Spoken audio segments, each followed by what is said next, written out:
Welcome to Hidden Gems of Toco. I am your host, Nelly B, and I have the pleasure of chatting today with someone who I consider as the heartbeat of Anise, the liver string of Anise, the big toe of Anise, and just generally someone who has become synonymous with the Anise Resort and Spa, and by extension to Toco. And I only learned today that while we affectionately know her as Margaret, her name is actually Grace Courtney Cross. So I will call her as Margaret because I know you as Margaret. So thank you for sitting down and chatting with me. Now, first things first, explain how the name Margaret came about. I don't know. I think when I born, my mother called me Margaret, right? But when she went home, one of my aunt name is Grace, and she said to call the baby Grace. So she was already calling me Margaret, still with Margaret, but she registered me as Grace Courtney. But Margaret is nowhere on my birth paper, nothing that I sign, you will see Margaret. So, But everybody knew me as Margaret. So it was basically the home name. Yeah. So for those of us who have visited Anise and have stayed here, we know you as Margaret. So as far as I'm concerned, Margaret it is. Margaret it is. What is your experience like? Can you journey with us like through your experience in the hospitality industry? Well, first to begin, I grew up with a grandmother, right? I used to suck my finger. So my grandmother would not let me cook food. Oh Lord. Nothing in the kitchen. So I got into cleaning house, sweeping yard, washing clothes. And I grew a passion for that. The cleaning house and washing clothes and putting things together. So I think it started there because I just had the passion. I just love to clean. Right? So I know nothing else more than cleaning. I could cook to save somebody's life, but not into that at all. But the hospitality business, it stemmed from me being with my grandmother and washing the wares and making up the bed and doing that thing, and I just went with that.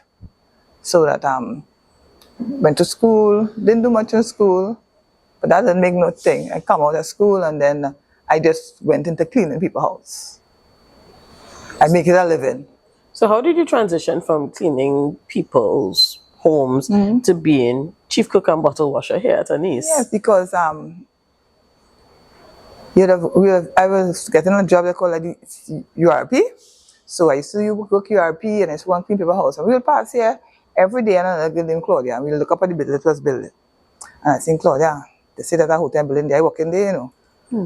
She said, I work in Riley. Lo and behold, when I got to understand who was building the hotel, I have a niece working there. So I said, Simone, when them people open that thing, let me know because I work in there. You understand? And I watch it grow. Bill, I pass here every day for years, and I watching this thing going up. And then when it came to say that they were doing recruiting, and Simone tell me, Auntie Margaret, they want somebody to start a clean. It wasn't you could, and I get a job and another girl. And I came here and I never left. And how long now has that been? It will be 18 years in June. Wow. It will be 18 years in June. So what's it like working at Anise, you know? I love it. Yeah. Nice. What do you think has been like one of your biggest highlights working here? One of my biggest highlights is to see that the guests are blown away when they come. From the time they enter the gate, they tell you how the place is so clean, and I feel, yeah, I am part of it. You know, and they enjoy what Anise have to offer. The hospitality, the food, the warmth, you know, so that really make me love Anise even unto death. Yeah, but I think when people come in here, they feel at home. It's not like I'm in a hotel where they just pass morning, good evening, they feel at home because that's what insists. That they feel at home. What do you think, just in terms of, you know, what you do on a whole, not specific to Anise, but in terms of what you do in the industry, what do you think is your greatest challenge? It all depends on who I have to deal with, like who guests come in. Sometimes I feel like standoff because, or like I'm afraid because according to, if I understand where the status in life, I was like, you can't talk with them people, you know. You can't put across the English and probably I use a wrong word. And so that is something that's keep me a kind of way. But then, as if the guest pay more than one night, I get into it and I get comfortable and I can deal with you. With conversation wise, then, you know. But that is one of it. But I think I'm getting over it. Well, that's Yeah, good. I think I'm getting over it, yeah, because then I have to deal with them all the time. Yeah. So I'm getting over it. Have you ever had like any guest that has like someone who would have stayed that has stood out for you while you were here? A lot. No, a lot, honestly. Yeah. A lot. I can't point out one particular guest. But you've just had so many great interactions with persons. Yes, That's fantastic, though. I think it speaks to the type of people that Anise, you know, attracts. Yeah. And then to the warm hospitality that you always show. That stands out. You know, do you have a favorite thing or favorite aspect of your job? Yes. I like doing service. I didn't come here doing service, like a waitress or thing like food. No, I come as a housekeeper. But now I think I'm putting cooking aside. I'm an all-rounder. Yes, you are. Yeah. I could definitely say that you are. Outside of work, what are your hobbies? What are your passions? What do you get into when you're not here? Here. Well, sometimes I go and get a little beer, cold beer, go with the girls. So I do me. So I could get all dressed up, go to the mall, go in the zoo, go in the botanical garden all by myself. And then I have a few friends and we get together, we go, but it's not much that I do after Anise. I think Anise is just like here, there, and here. It's all around me. Anise So, is yeah, my daughter said, Mommy, you're not working today. I said to my Mommy, you're not working today. You understand? So I think Anise is me. Yeah, honestly. I don't know how people feel otherwise, but I feel so. And this is me. But I think to me, having interacted with you before, that shows in the warmth that you bring to everything that you do, with how you've interacted with persons, how I've seen you interact with persons. I could definitely say that you are we said heart, we said liver string, we said big toe, you know. But I firmly believe that you encompass all that Anise embodies. Right. So you touched on a little earlier on about, you know, some of the esteemed like dignitaries that you would have served while they were visiting here, while you were out representing, and he's like the prime minister, former president, even the king of Ghana. What was that experience like for you, you know, versus, let's say, serving persons who were coming in and then having to keep things like protocol, etc. in mind when you're dealing with persons of that esteemed nature? Well, what it's like? Because being an Anise, you have been taught how to deal with people. And for me, people is people across the board. It doesn't matter if it's the president, the prime minister, the man on the street, the vagrant, pay his money to come here, they are guests.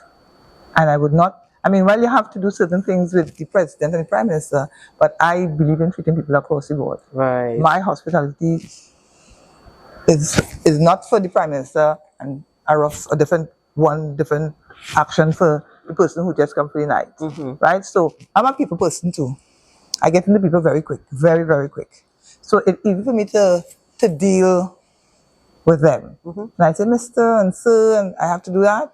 But the other person, the man that just walk in and pay and sit down, Mr. and Sir. Right? Because for me, people is people.